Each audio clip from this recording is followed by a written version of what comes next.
दोस्तों नूरा फतेही आज इंडस्ट्री में एक बहुत ही आइकॉनिक सेलिब्रिटी बन चुकी है। नोरा की डांस के कारण बॉलीवुड में एक एवरेज फिल्म भी बॉक्स ऑफिस पर सक्सेसफुल साबित होती है। ये कहना बिल्कुल भी गलत नहीं होगा कि नोरा बॉलीवुड में एक ट्रेंड सेटर रही है, जिन्होंने कई स्टीरियोटाइप्स भी ब्रेक किए हैं। आज की इस वीडियो में हम बात करेंगे नोरा फतेही की लाइफस्टाइल के बारे में। तो चलिए वीडियो शुरू करते हैं और आपसे ये रिक्वेस्ट है कि वीडियो को अंत तक जरूर देखिएगा और अगर आप नोरा के फैन हो तो इस वीडियो पर इनके लिए एक लाइक तो बनता है। तो चलिए वीडियो स्टार्ट करते हैं। दोस्तों नोरा फतेही का जन्म 6 फरवरी 1992 को कनाडा में हुआ था और 2020 के हिसाब से इनकी उम्र हो चुकी है 30 साल। नोरा बेसिकली एक अरब फैमिली से बिलोंग करती है। नोरा के जन्म से पहले उनकी फैमिली मोरक्को में रहती थी, लेकिन नोरा के जन्म से पहले उनकी फैमिली कनाडा मूव हो गई और नोरा ने अपनी पूरी लाइफ कनाडा में बिताई है। नोरा ने अपनी schooling West View Continental Secondary School Toronto से की है। नोरा को बचपन से बॉलीवुड फिल्म्स देखना बेहद पसंद था और वहीं से इन्होंने रियलाइज किया कि हिंदी मूवीज में एक एक्ट्रेस को डांस भी करना आना चाहिए और एक्टिंग भी। जब भी नोरा घर पर एक्ट्रेस बनने की बात करती थी तो उनके पेरेंट्स उनकी इस बात को हमेशा टाल देते थे और उन पे बहुत गुस्सा करते थे और साथ ही उन्हें समझाते भी थे कि ऐसे काम फैमिली की लड़कियां नहीं करती।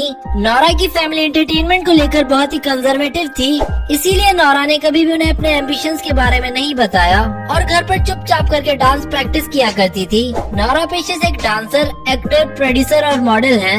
चलिए दोस्तों बात कर लेते हैं नोरा के कैरियर के बारे में। आपको बताते चले कि नोरा ने डांस के लिए कभी भी कोई प्रोफेशनल ट्रेनिंग नहीं ली है। इन्होंने हमेशा टीवी पर ही डांस देख देख कर प्रैक्टिस की है। नोरा ने अपने एक इंटरव्यू में बताया कि वो डांस में बिल्कुल भी अच्छी नहीं थी और स्कूल में सब उनके डांस का मजाक उड़ाया करते थे, पर नोरा फिर भी डांस को लेकर बेहद पैशनेट रही और अपने हाई स्कूल में उन्हें बेस्ट परफॉर्मर के अवार्ड्स मिलना भी शुरू हो गए। नोरा की स्किल्स की वजह से उन्हें एक रेपुटेड आर्ट स्कूल में एक स्कॉलरशिप भी ऑफर हुई और ये उनकी लाइफ का सबसे बड़ा मोमेंट था। स्कूलिंग खत्म होने के बाद नोरा की लाइफ में सबसे बड़ा मुश्किल समय तब आया जब उनके माता पिता का डिवोर्स हुआ और सारी फैमिली की रिस्पॉन्सिबिलिटीज नोरा पर आ गयी। इसी कारण नोरा ने कुछ समय वेट्रेस की जॉब भी की और उसके बाद भी उनका स्ट्रगल चलता रहा। वे दिन में एज अ वेट्रेस काम करती थी और इवनिंग में एज अ टेलीकॉलर। पूरे 1 साल तक इन्होंने ऐसे छोटे मोटे काम किए और साथ ही साथ इन्होंने इंडिया की मॉडलिंग एजेंसी में भी अप्लाई करना शुरू कर दिया था, जिसके बाद एक एजेंसी ने उन्हें हायर कर लिया था। जिसके बाद नोरा 2012 में इंडिया आई और उसी साल उन्हें एक एडवर्टाइजमेंट में कास्ट कर लिया गया।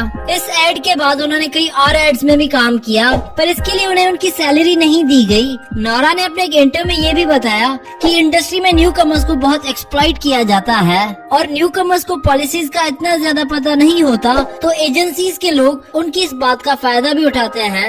एड्स में काम करने के बाद नोरा रोज मूवीज के ऑडिशन के लिए जाया करती थी, पर उनकी हिंदी को देखकर उन्हें रिजेक्ट कर दिया जाता था और कास्टिंग डायरेक्टर्स उनका मजाक भी उड़ाते थे।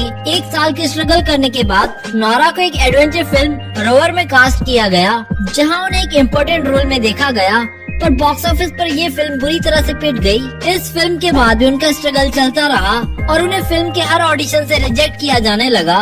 नोरा रात भर ऑडिशंस की प्रैक्टिस किया करती थी और सुबह उनकी हिंदी ठीक न होने के कारण उन्हें रिजेक्ट कर दिया जाता था। इसके बाद नोरा ने साउथ इंडस्ट्री में भी अपना लक आजमाया और वहाँ पर उन्हें सिर्फ डांस नंबर्स के ही ऑफर किए जाने लगे। सबने नोरा को यही मशवरा दिया कि उन्हें आइटम सॉन्ग्स नहीं करने चाहिए, क्योंकि उसके बाद सब उन्हें एक आइटम गर्ल की तरह ही देखेंगे। इस बात पर नोरा ने बहुत सोचा और ये हल निकाला कि उन्हें जो चीज ऑफर हो रही है वो उस पर अपने एफर्ट्स लगाएंगी। फिल्म टेम्पर में नोरा जब एक गाने में नजर आई तो उसके बाद से उन्हें कई और डांस नंबर्स में फीचर किया जाने लगा, जिसमें सबसे बड़ी फिल्म बाहुबली रही। उसके बाद नोरा को बिग बॉस सीजन 9 में as a wild card entry भी देखा गया और ऑडियंस ने भी उन्हें काफी पसंद किया। बिग बॉस के बाद नोरा ने झलक दिखला जा में एज अ कॉन्टेस्टेंट पार्टिसिपेट किया और इसके बाद से नोरा को बॉलीवुड के ऑफर्स आने लग गए। इनके कैरियर का टर्निंग पॉइंट तब आया जब उन्हें दिलबर सॉन्ग में देखा गया, लेकिन इनके अनुसार हार्दिक संधू का सॉन्ग ना उनके कैरियर का टर्निंग हिट गाना था। इनके दिलबर सॉन्ग ने यूट्यूब पर फास्टेस्ट 200 मिलियन व्यूज का रिकॉर्ड बनाया और आज इस सॉन्ग पर 1 बिलियन व्यूज आ चुके हैं। दिलबर के बाद इन्होंने एक से बढ़कर एक गानों में काम किया, जैसे गर्मी, कमरिया, नाच मेरी रानी, ओ साकी साकी और एक तो कम जिंदगानी। दोस्तों आपको इनमें से नोरा का कौन सा गाना पसंद है, मैं नीचे कमेंट्स में बताएं। अब चलिए दोस्तों आपको मिलवाते हैं इनके परिवार से। इनका एक भाई है जिसका नाम है उमर फतेही और इनकी फैमिली फोटोज आप अपनी स्क्रीन पर देख सकते हैं। चलिए दोस्तों अब बात कर लेते हैं नोरा की इनकम के बारे में। नोरा एक गाने में काम करने के 50 लाख रुपए चार्ज करती हैं और एक मूवी में काम करने के नोरा 1 करोड़ रुपए चार्ज करती हैं। इसके अलावा नोरा कई ब्रांड्स को इंडोर्स भी करती हैं जिनसे इनकी अच्छी खासी इनकम आ जाती है। अब चलिए दोस्तों बात कर लेते हैं नोरा की नेटवर्थ के बारे में। 2021 के हिसाब से नोरा की नेटवर्थ है 12 करोड़ रुपए। अब चलिए दोस्तों आपको नोरा का घर दिखाते हैं। वैसे तो नोरा का फैमिली हाउस कनाडा में ही है, पर अपने कैरियर की वजह से नोरा मुंबई में एक अपार्टमेंट में रह रही है जिसमें 3 बेडरूम्स, एक लिविंग रूम, किचन और बालकनी जैसी सुख सुविधाएं मौजूद हैं। और इनके इस घर की प्राइस है 18 करोड़ रुपए।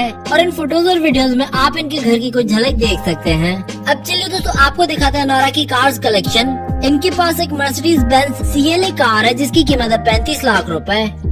इनके पास एक वोक्सवैगन पोलो कार भी है जिसकी प्राइस है 9 लाख रुपए।